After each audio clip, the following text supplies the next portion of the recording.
नमस्कार केळी बागायतदार मित्रांनो, आज आपण आहोत केळी बागेमध्ये बारामती तालुक्यामध्ये। तर या ठिकाणं जी बागेची वाढ आहे ती जरा थोडीशी कमी जास्त वाटते, म्हणजे दिसतेच पहा फोटोमध्ये पाहिल्यानंतरनं। आणि यामध्ये आपल्याला करायचं काय आहे तर सविस्तर खत पाणी व्यवस्थापन ज्याला म्हणतो आपण, किंवा ज्याला फर्टिगेशन म्हणतो, किंवा कीड रोग व्यवस्थापन म्हणतो, ते केलं। आणि बाकीचं जे नियोजन आहे, इतर जे बारकावे आहेत त्यावरती काम केलं तर आपल्याला पिकाची जोमदार वाढ ठेवून पीक सशक्त आणि निरोगी वाढ केल्यानंतरनं निश्चितच आपण चांगलं उत्पादन घेऊ शकतो। तर या संदर्भामध्ये जर काही शंका असतील तर श्री संदीप ढमणेरे नंबर 7397 86 97 या नंबरवर संपर्क करा आणि केळी बागेचं दर्जेदार वाढीच्या बरोबर निश्चितच शाश्वत उत्पादन मिळवण्यासाठी आपण माझ्याशी जोडले जाल हीच अपेक्षा आहे। आणि आपण योग्य नियोजन करून वर्षभर केळी पिकातून चांगलं उत्पन्न कसं घेता येईल याविषयी सविस्तर मार्गदर्शन करत असतो।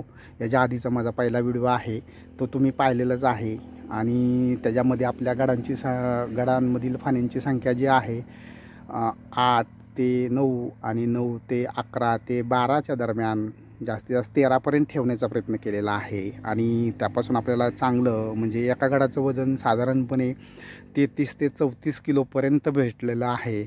आणि त्या ठिकाणी 1 एकरामध्ये आपण काय केलेलं आहे तर 33 टन माल हा आपला इराणला गेलेला आहे। एक्सपोर्ट क्वालिटीचा माल आपण त्या ठिकाणी 1 एकरातूनच घेतलेला आहे। हाच सांगण्याचा हेतू आहे की आपण जे मार्गदर्शन करतो किंवा जे केलेलं आहे ते सविस्तर असतंय, आणि त्याचबरोबर आपण पूर्ण नियोजन हे पिकाच्या विविध वाढीच्या ज्या अवस्था आहेत त्या वाढीच्या विविध अवस्थांमध्ये ज्या काही पिकांमध्ये लागणाऱ्या रिक्वायरमेंट आहेत न्यूट्रिशनच्या त्या पूर्ण करण्याचा प्रयत्न करतो। आणि त्याच्यामुळंच आपल्याला मागील पहिल्या बागेमध्ये जे काही उत्पन्न मिळालेलं आहे ते निश्चितच एकरी आपण 30 टन एक्सपोर्ट केलेला आहे माल।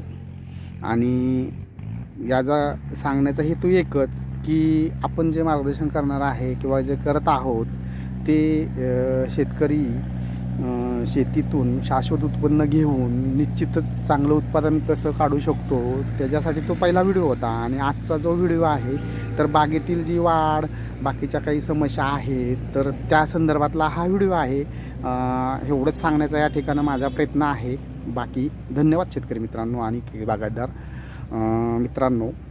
काही समस्या असतील तर निश्चितच नंबर तर सांगितलेला आहे, त्यावरती तुम्ही संपर्क करू शकता आणि मार्गदर्शन घेऊ शकता। ओके।